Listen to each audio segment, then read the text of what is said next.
नमस्कार, सत श्री अकाल आदाब। मेरा नाम मनदीप पूनिया है और आप सुन रहे हैं पंजाबी रेडियो यूएस से। मैं एक बार फिर हाजिर हूं नए बुलेटिन के साथ और शुरुआत करते हैं आज की मुख्य खबरों से। बांग्लादेश की प्रधानमंत्री हसीना शेख को देश छोड़ना पड़ा है और उनको प्रधानमंत्री पद से इस्तीफा भी देना पड़ा है।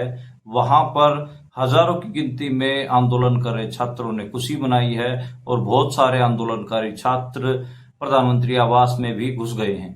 आज जम्मू कश्मीर से धारा 370 हटाए पूरे 5 साल हो गए हैं। आज ही के दिन 5 अगस्त 2019 को ये धारा हटाई गई थी, जिसको लेकर आज कश्मीर के अवाम ने इसे काला दिन मनाया है।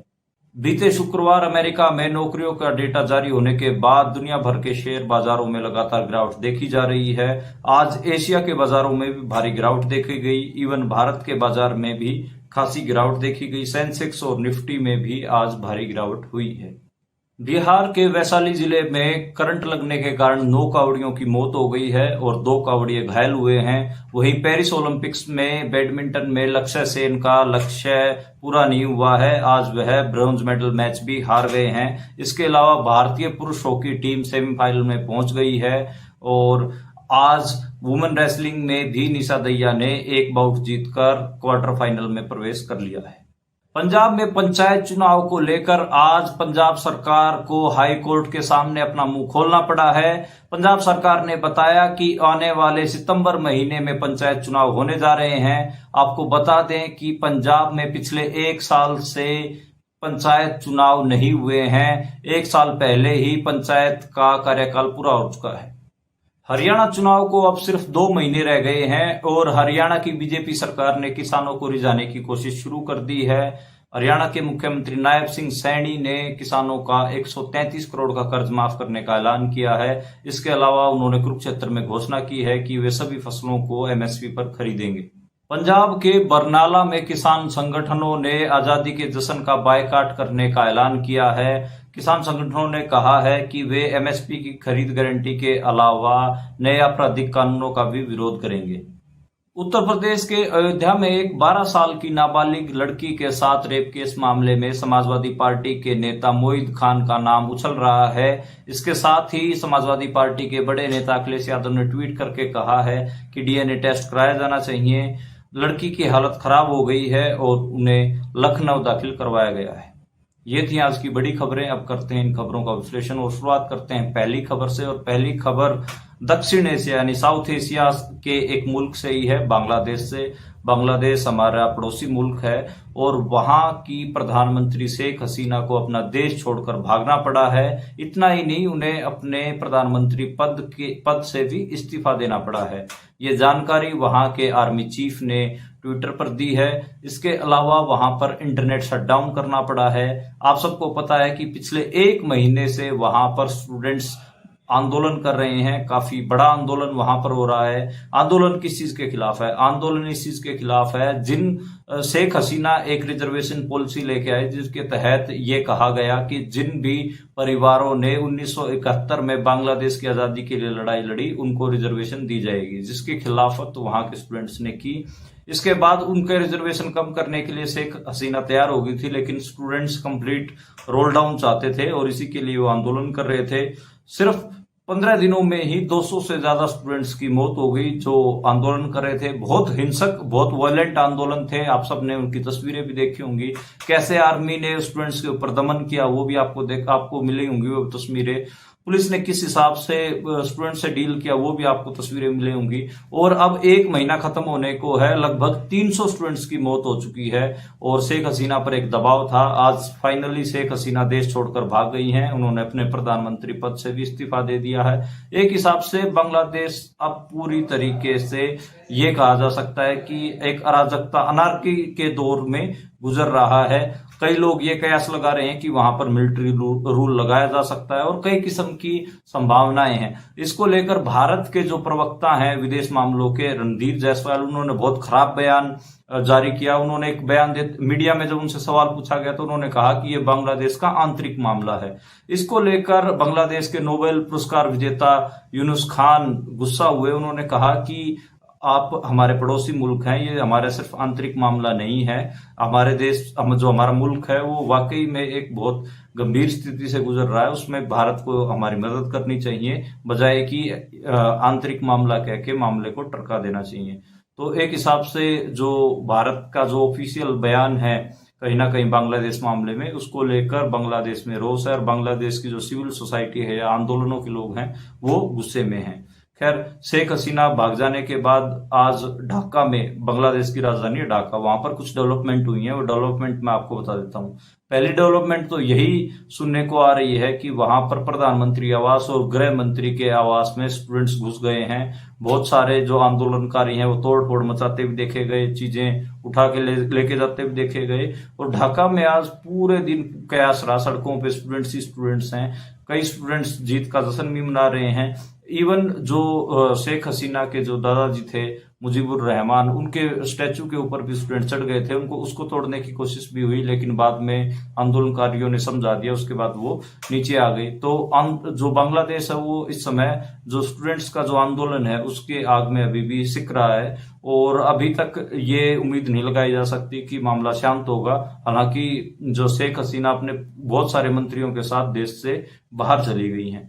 अब हम अगली खबर की बात करते हैं और अगली खबर जम्मू कश्मीर के बारे में है।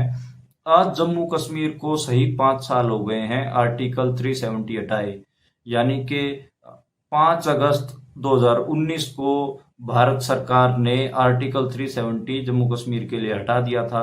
आर्टिकल 370 में बहुत सारे ऐसे प्रोविजंस थे जो जम्मू कश्मीर को कुछ स्वायत्तता देते थे, जैसे कि वहां पर कोई बाहर का इंसान जमीन नहीं खरीद सकता था। इसके अलावा वो अपने अकॉर्डिंग संविधान में कुछ बदलाव करके वहां पे रह सकते थे। कश्मीर का अपना फ्लैग था। इसके अलावा भी बहुत सारी चीजें थी, लेकिन 370 आर्टिकल 370 इस बीजेपी सरकार ने हटा दिया था। इसको लेकर भारत के जो बाकी के सूबे हैं वहां तो जश्न मनाया जाता है, लेकिन जम्मू कश्मीर में इसे काला दिन माना जाता है। आज जम्मू कश्मीर की बड़ी नेता महबूबा मुफ्ती ने भी स्टेटमेंट देते हुए कहा है कि 5 अगस्त दरअसल कश्मीर के लिए एक काला दिन है, भारतीय लोकतंत्र के ऊपर एक ब्लैक स्पॉट है, काला धब्बा है। ये स्टेटमेंट आज महबूबा मुफ्ती की तरफ से आई है। और बहुत सारे आज जगहों पर जम्मू कश्मीर में मुजाहरे भी हुए, आंदोलन भी हुए, जिसमें कहीं ना कहीं भारत की खिलाफत की गई कि उन्होंने जो आर्टिकल 370 था वो नहीं हटाना चाहिए था। कई लोग इसको धोखा भी बताते हैं कि जो इंडियन डेमोक्रेसी है उसने कहीं ना कहीं जम्मू कश्मीर के साथ धोखा किया है। अब हम अगली खबर की ओर बढ़ते हैं और जो अगली खबर है वो कहीं ना कहीं अमेरिका से रिलेटेड है। अमेरिका का बेसिकली दुनिया भर में क्या असर हुआ उससे रिलेटेड है। आपको याद होगा कि बीते शुक्रवार को अमेरिका में जॉब्स के डेटा रिलीज किए गए थे, जिसके बाद पूरी दुनिया भर में तबाही देखने को मिली है, खासकर शेयर मार्केट में। अमेरिका में तो शेयर मार्केट में गिरावट दिखी। इसके अलावा यूरोपियन कंट्रीज में भी भारी गिरावटें देखने को मिलती है और आज एशिया का शेयर मार्केट भी कहीं ना कहीं थर्राता हुआ दिखा। इवन भारत में भी सेंसेक्स और निफ्टी में भी गिरावटें दिखी हैं। निफ्टी में अभी तक 3.5% की गिरावटें देखी गई हैं और सेंसेक्स में भी करीब 3-3.25% की गिरावटें देखी गई हैं। तो कहीं ना कहीं अमेरिका के जॉब का डेटा पूरी दुनिया को प्रभावित कर रहा है, ये भी आप समझिए। और दूसरा, बहुत सारे ऐसे सवाल हैं इकोनॉमिक क्राइसिस को लेकर कि लोग ऐसे बोल रहे हैं कि एक स्लो डाउन दुनिया के, जैसे साल 2008 में अमेरिका में मंदी आई थी वैसी ही अब, और उसका असर पूरी दुनिया में देखा गया था, वैसा ही अब कहा जा रहा है कि शायद कनाडा, अमेरिका, यूके में एक मंदी का दौर शुरू होगा और उसका असर पूरी दुनिया में देखा जाएगा। भारत में भी बहुत सारे इकोनॉमी को लेकर गंभीर सवाल खड़े हो रहे हैं। मैंने पिछले कई बुलेटिन में बताया भी है कि भारत में जो सरकार है, भारत सरकार वो हर संभव कोशिश कर रही है कि जो उद्योगपति हैं, बड़े बड़े पूंजीपति हैं, वो बड़ी बड़ी मैन्युफैक्चरिंग यूनिट लगाएं, लेकिन वो ऐसा कर नहीं रहे हैं। जबकि भारत सरकार हर किस्म की रियायतें बड़े बड़े उद्योगपतियों को दे रही है। और जो एक हिसाब से इंडिया में भी जो बेरोजगारी का जो डेटा है वो लगातार बढ़ रहा है और उसका असर हमें लोकसभा इलेक्शंस में भी दिखा था। और अब शेयर मार्केट में भी हमें 4 जून का याद करिए, जब रिजल्ट आ रहे थे, उस दौर में भी बहुत सारा नुकसान हमें लोगों का दिखा था। और अब भी लोग कह रहे हैं कि एक इकोनॉमिक स्लो डाउन इंडिया में भी दिख रहा है। अब हम अगली खबर की ओर बढ़ते हैं और अगली खबर बिहार से आई। बिहार में 9 कावड़ियों की मौत हो गई है करंट लगने के कारण, हाई टेंशन तारों के कारण। ऊपर से तार गुजर रहे थे और जो कावड़िए थे वो बहुत बड़ी कावड़ लेके जा रहे थे और उसमें 2 लोग घायल हुए हैं, 9 लोगों की मौत हुई है। तो बड़ी दुखदायी खबर है। और इस जो पूरी कावड़ यात्रा चली इसमें बहुत सारी दुर्घटनाओं की खबरें तो आई आई और सरकार की तरफ से जो बद इंतजामी थी उसकी खबरें भी लगातार आई हैं और इसका विश्लेषण हमने इस बुलेटिन में भी किया है। अब हम अगली खबर की ओर बढ़ते हैं और अगली खबर पेरिस ओलंपिक्स से है। पेरिस ओलंपिक्स में आज भारत का 10वां दिन है और अभी तक भारत के पास सिर्फ 3 मेडल हैं, तीनों सिर्फ ब्रॉन्ज मेडल है। भारत अभी भी सिल्वर और गोल्ड की बाट जो रहा है। और आज जो बैडमिंटन मेल बैडमिंटन प्लेयर लक्ष्य सेन वो भी आज ब्रॉन्ज मेडल मैच हार गए हैं। और बीते कल यानी कि 4 अगस्त को उनका सेमीफाइनल मैच था, उसमें भी वो हार गए थे और सेमीफाइनल में नहीं पहुंच पाए थे। इसलिए आज कहीं ना कहीं ब्रॉन्ज मेडल मैच था, उसमें भी वो हार गए हैं। लेकिन वो पहले भारतीय बैडमिंटन प्लेयर बन गए हैं जिन्होंने सेमीफाइनल खेला। इससे पहले भारत का कोई भी मेल बैडमिंटन प्लेयर यानी कि जो मर्द बैडमिंटन खिलाड़ी है वो कभी आज तक कभी भी सेमीफाइनल में नहीं पहुंच पाया था, सिर्फ क्वार्टर फाइनल तक ही पहुंच पाए थे। तो एक हिसाब से लक्ष्य सेन ने एक बड़ा लक्ष्य तो हासिल किया लेकिन मेडल में कन्वर्ट नहीं कर पाए। आज सिर्फ जो वुमेन रेसलिंग हुई यानी कि महिला पहलवानों का एक मैच था, उसमें जो निशा दहिया है उनका मैच था 68 किलोग्राम में और उन्होंने पहला जो प्री क्वार्टर फाइनल मैच था वो जीत लिया है 6-4 से। अब थोड़ी देर बाद ही उनका क्वार्टर फाइनल मैच होगा और उसके बाद पता चलेगा कि क्या वो सेमीफाइनल खेल पाएंगी या नहीं खेल पाएंगी। विनेश फोगाट का मैच है वो कल है यानी 6 अगस्त को होगा। इसके अलावा कल जेवलिन थ्रो के भी मैच होंगे, उसमें नीरज चोपड़ा भी होंगे और भी कई ऐसे खिलाड़ी होंगे। बेसिकली तो जो जर्मन खिलाड़ी हैं जेवलिन थ्रो में उनके ऊपर भी नजर बनी रहेगी और भारत के नीरज चोपड़ा के ऊपर भी रहेगी। आपको पता ही होगा कि भारत के नीरज चोपड़ा ने पिछली बार जेवलिन थ्रो में कहीं ना कहीं गोल्ड मेडल जीता था। इसके अलावा जो भारत की पुरुष हॉकी टीम है उसने कई कारनामे इस ओलंपिक में किए हैं। उसमें एक कारनामा तो यही है कि ऑस्ट्रेलिया को 52 साल बाद हराया और दूसरा कारनामा ये है कि अब वो सेमीफाइनल खेल रहे हैं। उम्मीद है कि अगर ये मैच भी जर्मनी के साथ अगला मैच होगा और अगर जर्मनी के साथ ये मैच जीत जाते हैं तो फाइनल वो लोग खेलेंगे और उम्मीद लगाई जा रही है कि भारत इस बार शायद ओलंपिक में हॉकी में खासकर ओलंपिक खेले। और जो हरमनप्रीत हैं, कप्तान हरमनप्रीत, वो काफी अच्छी फॉर्म में हैं। पिछला मैच हम सबको पता है कि ग्रेट ब्रिटेन के साथ था, मैच टाई हो गया था और ब्रिटेन के साथ इस मैच में टाई होने के बाद पेनल्टी शूट आउट में भारत के जो खिलाड़ी थे उन्होंने कमाल किया। जो भारत के गोलकीपर हैं श्रीजेश, उन्होंने 2 गोल ब्रिटेन वालों के रोके और भारत ने लगातार 4 गोल उनको किए। तो 4-2 के मुकाबले से भारत ने पेनल्टी शूट आउट में जो हॉकी का मैच जीत लिया था और सेमीफाइनल में प्रवेश कर लिया था। अब जर्मनी के साथ मैच है, जर्मनी अच्छी टीम मानी जाती है। अब पता लगेगा कि भारत फाइनल खेलेगा, कल पता लगेगा कि भारत फाइनल खेलेगा या नहीं खेलेगा। जो पेरिस ओलंपिक्स में बहुत कम मुकाबले बचे हैं, ज्यादातर जो कॉन्टैक्ट गेम्स हैं जैसे रेसलिंग, कुछ मुकाबले बॉक्सिंग के बचे हैं, थोड़ी एथलेटिक्स बची है जिसमें जेवलिन थ्रो वगैरह है। तो अभी 2-3 दिन में ही क्लियर हो जाएगा कि भारत को कोई और एडिशनल मेडल मिल रहा है या नहीं मिल रहा। अभी तक तो जो मनु भाकर हैं उनके पास 2 मेडल हैं और सरबजोत सिंह के पास 1 मेडल है और यानी कि 2 मेडल तो शूटिंग में है अपने पास भारत के पास और 1 मेडल, तीनों ही मेडल शूटिंग में है। जो तीसरा मेडल है महाराष्ट्र के हैं सुकाले, वो भी शूटिंग में उनका मेडल आया है। तो कहीं ना कहीं बहुत सारे सवाल अभी ये भी खड़े हो रहे हैं कि क्या भारत के पास कोई ऐसा खिलाड़ी अभी नहीं है जो गोल्ड मेडल जीत पाए। सिर्फ नीरज चोपड़ा से गोल्ड की उम्मीदें की जा रही हैं, विनेश फोगाट से भी मेडल की उम्मीदें की जा रही हैं, लेकिन लोग कह रहे हैं कि गोल्ड बेशक ना आए पर उनका मेडल आएगा। तो ये अभी भारत के ओलंपिक के बारे में इस किस्म की बातें हो रही हैं। अब हम अगली खबर की ओर बढ़ते हैं और अगली खबर आज पंजाब से आई और पंजाब से जो खबर है वो पंजाब की जो छोटी सरकार है उसके बारे में। छोटी सरकार मतलब पंचायतें, सरपंच, जिला परिषद और ब्लॉक समिति। बेसिकली क्या है कि पंजाब में पिछले 1 साल से सरपंची के चुनाव नहीं हुए हैं।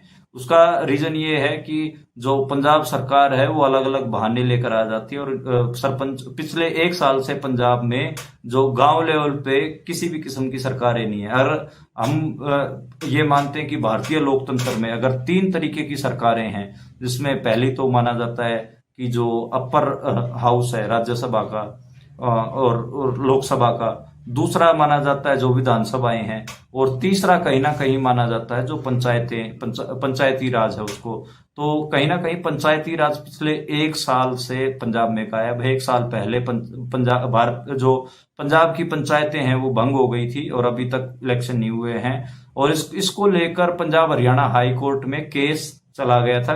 एक पंजाब के वकील ने PIL दायर की थी, इसको लेकर सुनवाई हो रही है। और आज जब पूछा गया तो पंजाब सरकार ने अपने जवाब में कहा कि वे सितंबर में चुनाव है पंजाब के पंचायती चुनाव वो करवाने जा रहे हैं। हालांकि ये भी कितना बड़ा एक हिसाब से पंजाब के साथ धोखा रहा कि पंजाब में जो गांव लेवल की जो सरकारें हैं, जो सरपंच हैं, जिला परिषद है, वो पिछले 1 साल से नहीं थे। 1 साल से मतलब एक हिसाब से आप इमरजेंसी कह सकते हो कि गांव लेवल पे तो इमरजेंसी लगाई रखी थी आम आदमी पार्टी सरकार ने। खैर, हाईकोर्ट के इंटरवेंशन के बाद अब पंजाब सरकार को मजबूर होना पड़ा है पंजाब में पंचायती चुनाव करवाने के लिए। अगली खबर की बात करते हैं। अगली खबर हरियाणा से आई। हरियाणा में जो नायब सिंह सैनी हैं वो चुनाव के 2 महीने पहले अब क्योंकि हरियाणा चुनाव में सिर्फ 2 महीने बचे हैं, 2 महीने बाद हरियाणा का विधानसभा चुनाव होना है, और उससे पहले लगातार खूब सारी घोषणाएं कर रहे हैं, खूब सारी। जैसे रणजीत सिंह चन्नी ने साल 2022 के इलेक्शन, पंजाब इलेक्शन से पहले की थी, वैसी ही कहीं ना कहीं जो घोषणाएं हैं वो नायब सिंह सैनी कर रहे हैं। नायब सिंह सैनी ने आज घोषणा की है कि किसानों की 24 फसलों को MSP पे खरीदेंगे। पिछले 10 साल से बीजेपी की सरकार है, आपने 10 साल तक क्या किया? फिर इसका मतलब आप सिर्फ 2 महीने पहले कह रहे हैं कि किसानों की जो इलेक्शन से 2 महीने पहले कि हम किसानों की 24 फसलों को MSP पे खरीदेंगे। इसके अलावा 133 करोड़ रुपए का कर्ज माफ करने की बात भी कही है। बेसिकली वो कोई कर्ज नहीं है बल्कि नहरी पानी का आबियाना है।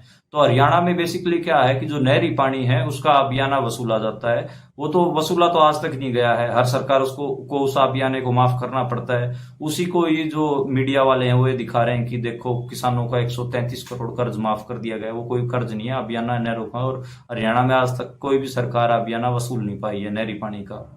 अब हम अगली खबर की ओर बढ़ते हैं और अगली खबर भी कहीं ना कहीं हरियाणा से रिलेटेड ही है। हरियाणा विधानसभा चुनाव को लेकर जो अमित शाह हैं वो काफी सक्रिय दिख रहे हैं और उन्होंने हरियाणा के जो कोर ग्रुप की मीटिंग है लीडरों की, उनकी बैठक भी बुलाई है। उसमें बात करते हुए जो राव इंद्रजीत सिंह थे वो कहीं ना कहीं मुखालफत कर रहे थे कि बीजेपी ने अभी से CM कैंडिडेट क्यों उसका ऐलान किया। तो राव इंद्रजीत को अमित शाह ने कहा कि जरूरी है नायब सिंह सैनी की लीडरशिप में चुनाव लड़ा जाए, क्योंकि राव इंद्रजीत अपने आप को CM का चेहरा देख रहे थे।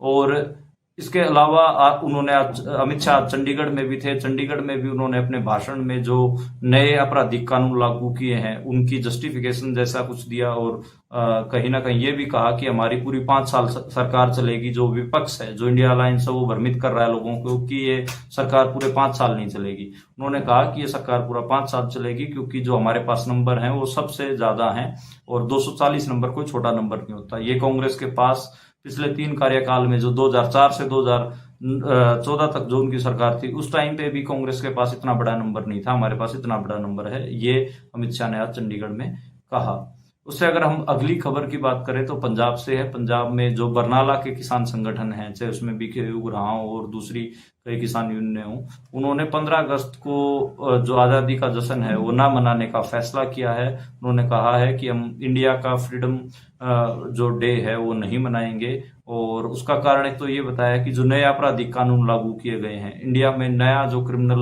लॉ प्रोसीजर जो लागू किया, एक तो उसकी मुखालफत है, दूसरा MSP की गारंटी कानून के लिए।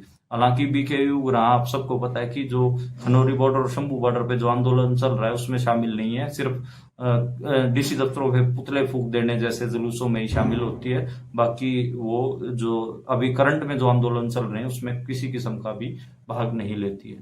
अगली खबर की बात करें तो अगली खबर उत्तर प्रदेश से आई, उत्तर प्रदेश के अयोध्या से। और अयोध्या में एक 12 साल की नाबालिग के साथ रेप मामला आया है और उसमें जो आरोप लगे हैं वो कहीं ना कहीं समाजवादी पार्टी के नेता के ऊपर लगे हैं। और उसके उनका मोहम्मद मुईद नाम है उनका, और मुईद के ऊपर आरोप लगने के बाद समाजवादी पार्टी के भी बैकफुट पे चली गई है। अखिलेश यादव ने डीएनए टेस्ट कराए जाने की बात कही है और अलग अलग किस्म के नैरेटिव हैं। जब तक मेरे को लगता है कि इस पूरे केस में पूरी जांच नहीं हो जाती तब तक कुछ पता नहीं है कि क्या ये पूरा मामला है। तो कल के बुलेटिन में जरूर मैं इस रेप केस के बारे में आपको अपडेट दूंगा। उसका रीजन ये है कि अयोध्या हारना बीजेपी के लिए सबसे दुखद खबर थी और उत्तर प्रदेश में अभी 10 विधानसभा सीटों पे बाय इलेक्शन होने हैं। तो कहीं ना कहीं उत्तर प्रदेश की खबरें भी इंपॉर्टेंट है और अयोध्या भी बीजेपी के लिए इंपॉर्टेंट है क्योंकि वहां पर राम मंदिर बीजेपी ने बनवाया और उसी सीट को बीजेपी वहां से हार गई थी। यार, ये थी आज की मुख्य खबरें और उनका विश्लेषण। कल दोबारा हमारी मुलाकात होगी नई खबरों के साथ, नए विश्लेषण के साथ। आप देखते और सुनते रहिए पंजाबी।